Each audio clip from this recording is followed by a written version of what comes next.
The chandelier light hit the silverware so sharply it almost felt like glass cracking. My father didn't lift his eyes when he said it.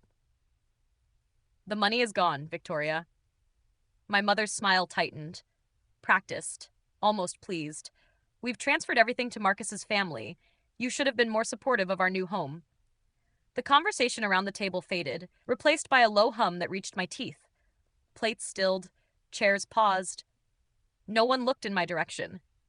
I set my water glass down carefully, the sound louder than their announcement. Then I took one steady breath and said only, "That's interesting." They had no idea what they had just set in motion. I grew up in a house where silence did more than any spoken rule. My parents never said Marcus was favored. They didn't need to.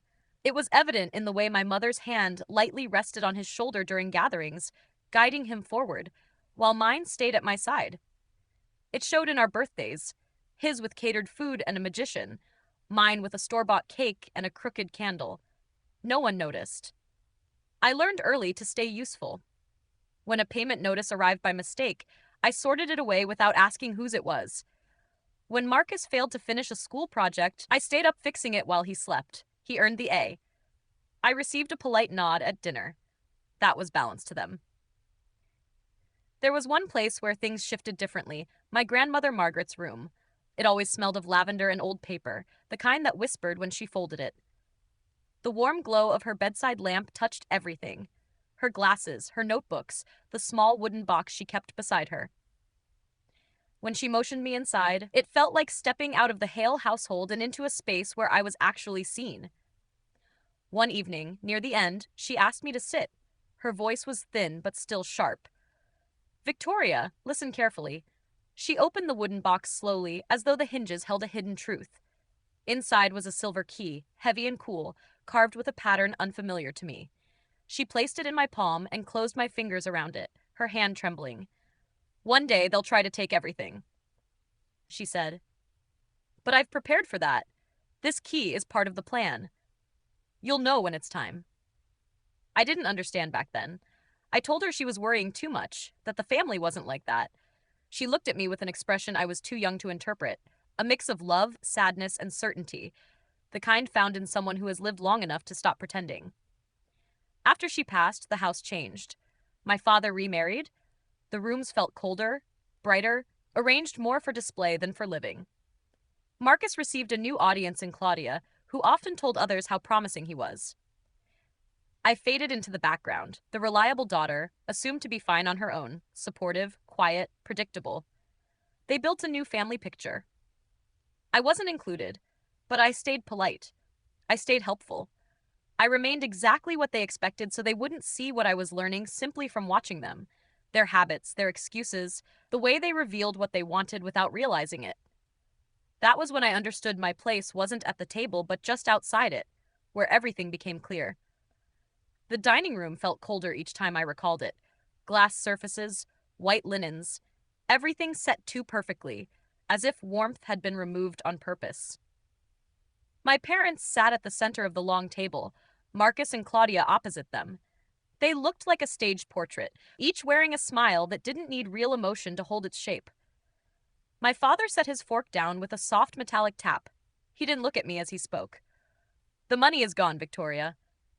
My mother completed the sentence with a light, almost cheerful tone. "We've transferred everything to Marcus's family. It's what makes sense. You should have been more supportive of our new family." Supportive, new family. The words brushed past like cold air. Marcus didn't gloat directly.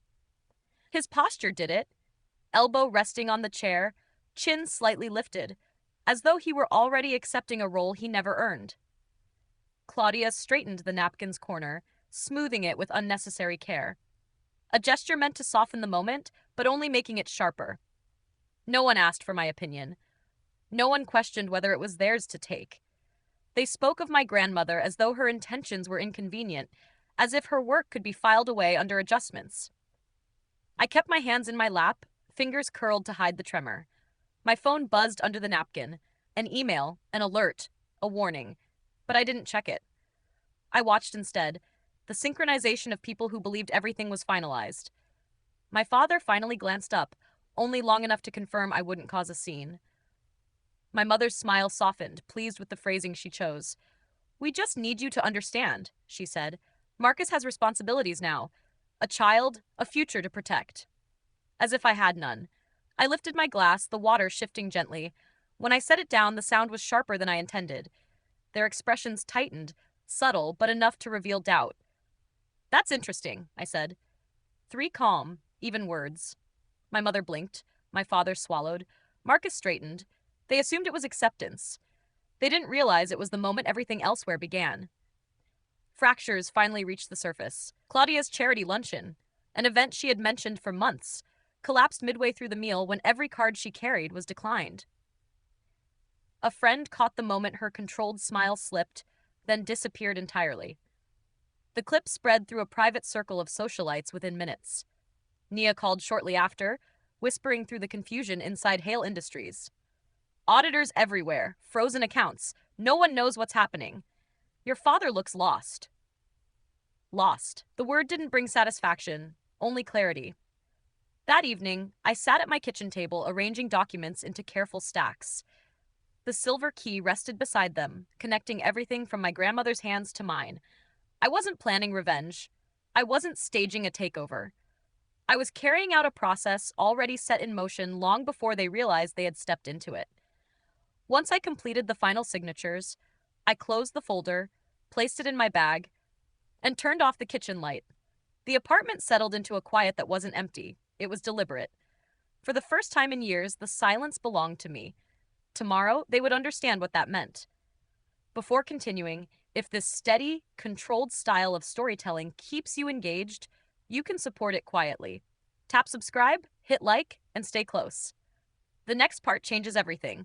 They arrived at Hale Industries just before noon. Israel, all of them squeezed into a rental car that didn't match their clothes or the way they usually carried themselves. From the top floor, I watched the sedan pull into the loading zone and idle. No one stepped out immediately. That hesitation alone told me everything. When the elevator doors finally opened, they walked in together. My father first, shoulders lowered. My mother behind him, adjusting her purse strap over and over. Claudia's lipstick was smudged. Marcus kept checking his phone, swiping upward as the same error message appeared. Lauren held the baby close, her eyes downcast. They paused at the threshold of the office. Not mine yet. Not officially, but the nameplate had already been removed. A blank rectangle remained, an empty space where authority once sat. I didn't stand as they entered.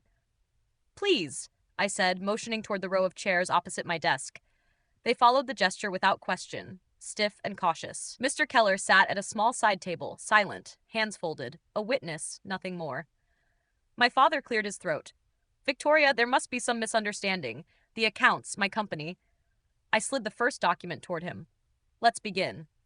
Frozen corporate assets. Automatic injunctions. Unauthorized transfer attempts flagged by 3 systems. Every page carried a timestamp and a digital trail directing to a single source, them. My father's face drained as he read. My mother reached for his arm but stopped halfway, her hand hovering before falling back to her lap. Marcus leaned forward, jaw tense. This is a mistake. You can't just... I placed another document in front of him. Your access to the trust ended the moment you tried to reassign ownership. You submitted the request yourself. His mouth shut quickly.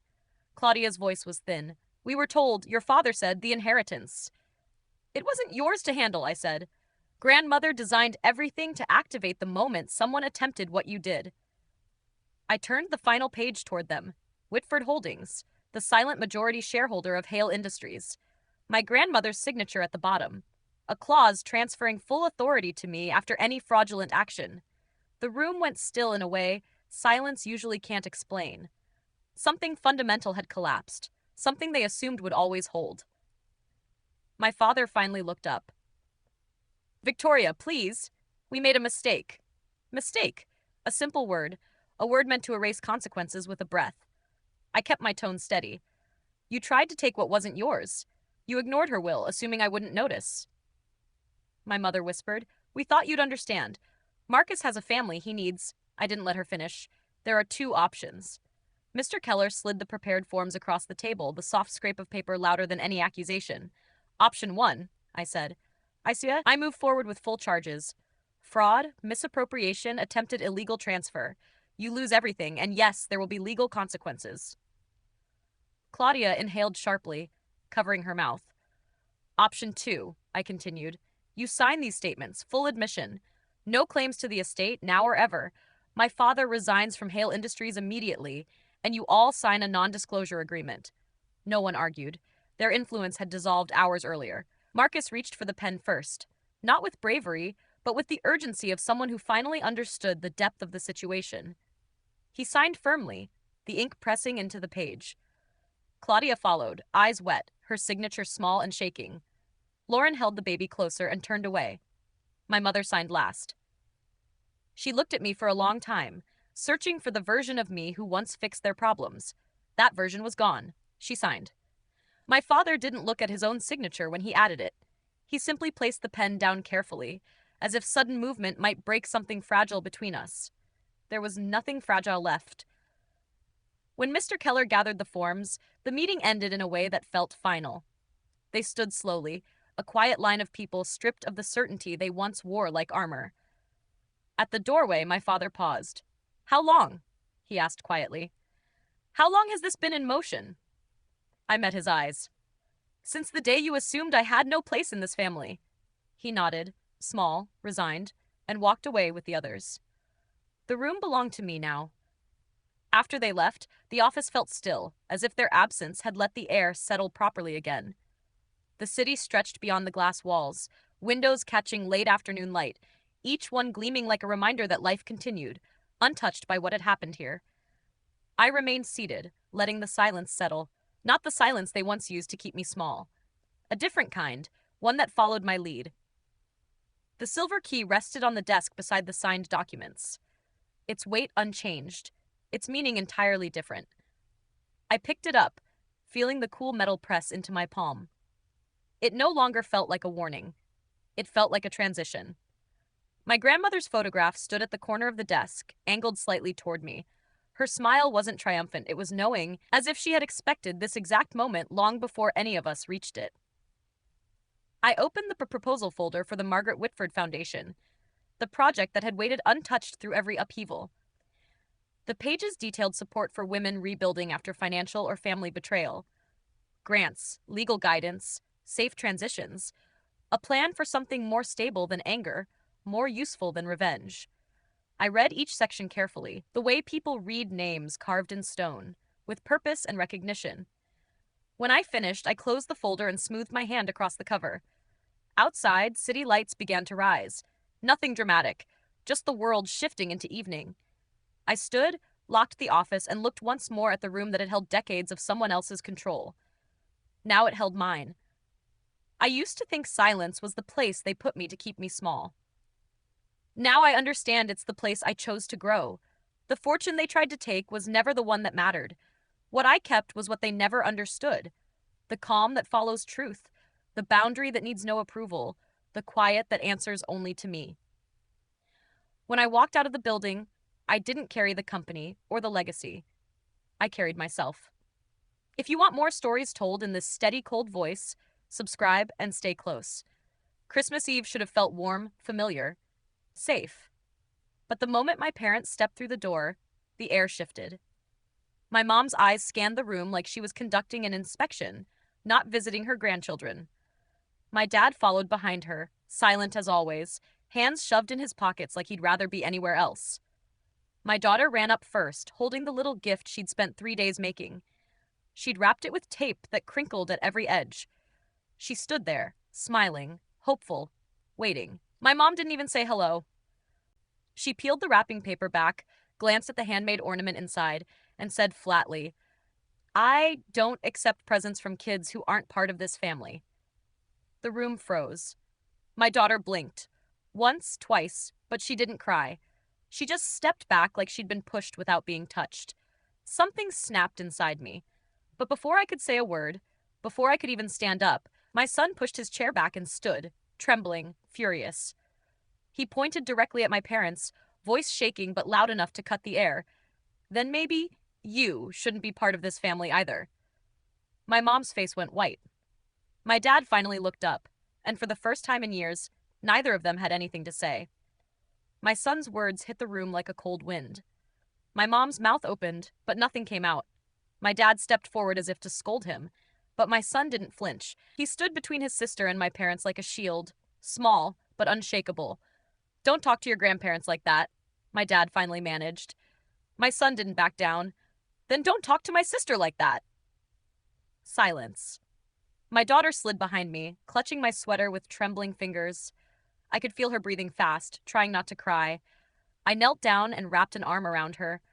I wanted to scream. I wanted to throw them out right then. But I forced my voice steady. "Mom? Dad, what did you mean by that?"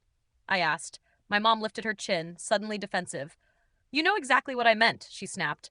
"I'm not pretending anymore. That child is not—" "Finish that sentence," I warned, my voice low. My mom's expression faltered. My dad stepped in, voice soft but sharp enough to cut. "We've tolerated a lot, but you can't expect us to treat her the same as Tyler." My daughter's grip on me tightened. That was it. The mask was gone. The truth they'd been hiding for years was finally out. They had never accepted my daughter. Not for a second. Not since the moment she was born.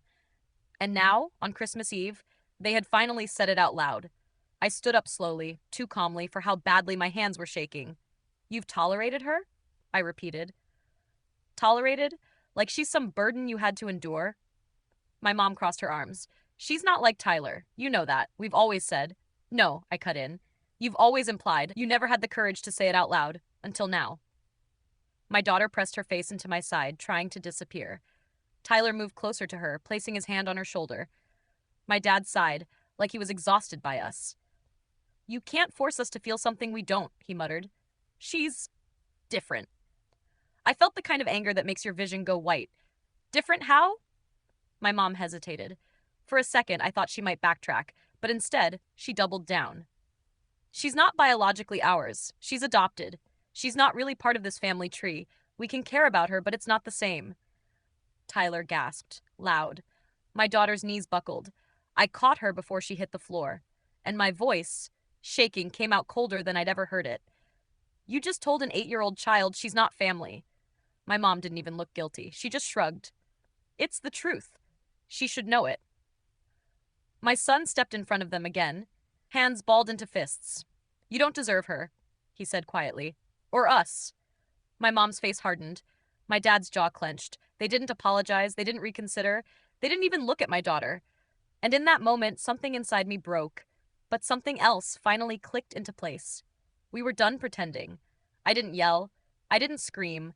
Something deeper, colder took over. The kind of clarity that only comes when someone hurts your child so badly you can't feel anything else. I stood up, lifting my daughter into my arms. She buried her face in my shoulder, shaking silently. Tyler stood beside me, glaring at my parents with more anger than any 12-year-old should ever know. "Get your coats," I said quietly to my kids. "We're leaving." My mom scoffed. My dad frowned. They both seemed genuinely confused. My dad stepped toward us. "It's Christmas Eve. Where do you think you're going?" I stared him dead in the eye. "Anywhere you're not." My mom's voice snapped like a whip. "Oh, don't be dramatic. We just stated facts. If she's this sensitive, maybe you're raising her wrong. If you want, I can—" Tyler's head whipped around so fast I thought he'd get whiplash. "Grandma, stop talking." His voice cracked, but it didn't lose its strength. My parents stepped back, shocked that the kids they dismissed for years were finally pushing back. I grabbed our coats from the hooks by the door. My daughter clung to me, whispering, "Mom, did I do something wrong?" I felt my throat close. I knelt so we were eye level and held her cheeks gently. "No, baby. You did everything right. They're the ones who are wrong." Her lower lip trembled. Tyler wrapped his arms around both of us. Behind us, my mom let out an irritated sigh. "If you walk out, don't expect us to chase after you." I turned around, my daughter still in my arms. I finally said the words I should have said years ago. "Good. Because you don't chase after anyone, unless they're useful to you." My dad's face went red. My mom opened her mouth. But for once, nothing came out. I opened the door, the cold air rushing in. "Enjoy your Christmas," I said. "We're choosing peace this year." And with that, the three of us stepped out into the night. Together, hurting but finally free. The cold hit us immediately, Sharp, biting, almost shocking after the suffocating heat inside that house. Tyler zipped up his sister's coat for her. She sniffled, wiping her face with her mitten, trying so hard to be brave. I unlocked the car and the kids climbed in quietly. The moment I shut the driver's door, the silence hit me like a punch. My daughter curled into her booster seat, staring at her little hands. Tyler leaned forward, forearms on his knees, jaw tight. "Mom," he whispered, "why do they hate her?" I turned in my seat slowly because I didn't want them to see how hard I was fighting not to cry. "They don't hate her," I said. Then I corrected myself. "They don't know how to love her." Neither of them spoke. I started the car. We drove for a few minutes in complete silence, Christmas lights blurring past the windows like watercolor. Then, from the back seat, a small voice. "Mom, am I really not part of the family tree?" I had to pull over. I turned off the engine, unbuckled myself, and climbed into the back seat. I took her hands, small, cold, still trembling. "Listen to me," I whispered. "There is no family tree without you. You are my daughter. You are Tyler's sister. You are ours. Nothing can change that." She nodded, but her eyes were glossy with tears. Tyler scooted closer and wrapped his arm around her. "You're my sister," he said fiercely. "Forever. I don't care what they say." She leaned her head on his shoulder, and for the first time since we left that house, she breathed normally. I sat back watching them, my kids, loving each other in ways my parents never learned how to love anyone. And in that moment, I made a silent promise. I would never let anyone, including my parents, make her feel unwanted again. Not one more time. I started the car again. We didn't go home. We drove toward the one place I knew my kids always felt safe, warm, and wanted. And none of us had any idea that what would happen there would change everything. I pulled into my sister Maya's driveway, the only place that ever felt like refuge. Her porch light flicked on before I even reached the steps. She must have seen my car, must have seen the way the kids walked in close to me, their shoulders small and tight. Maya took one look at their faces and didn't ask a single question. She knelt down and opened her arms. My daughter flew into them without hesitation. Tyler followed more slowly, but when Maya wrapped them both up, his chin wobbled. Maya looked up at me over their heads. Her expression was a quiet, controlled fury. "They did something," she said softly. "Didn't they?" I exhaled, long, tired, shaking. "Oh," she murmured. "They did." She stood, guiding the kids into the living room. She put on the fireplace, pulled blankets from the basket, handed them hot cocoa as if she'd prepared for an emergency she somehow knew was coming. My daughter sipped hers carefully, her eyes fixed on the steam rising from the cup. Tyler sat rigid, as if holding in every emotion so his little sister wouldn't break again. I sank onto the couch across from them, finally letting myself feel the weight of everything. Maya sat beside me.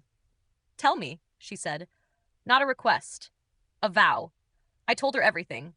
The rejection. The insult disguised as tradition. My daughter's face when my mother said those words.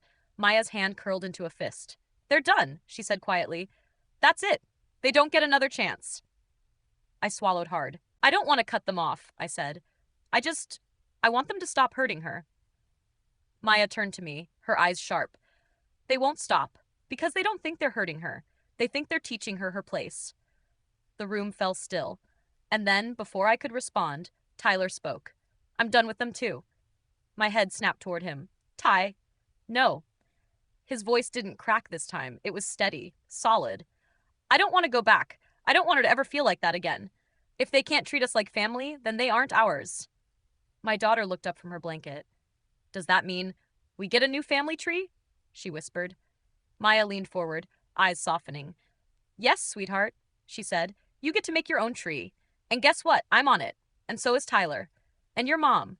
And everyone who loves you the right way." My daughter's lip trembled.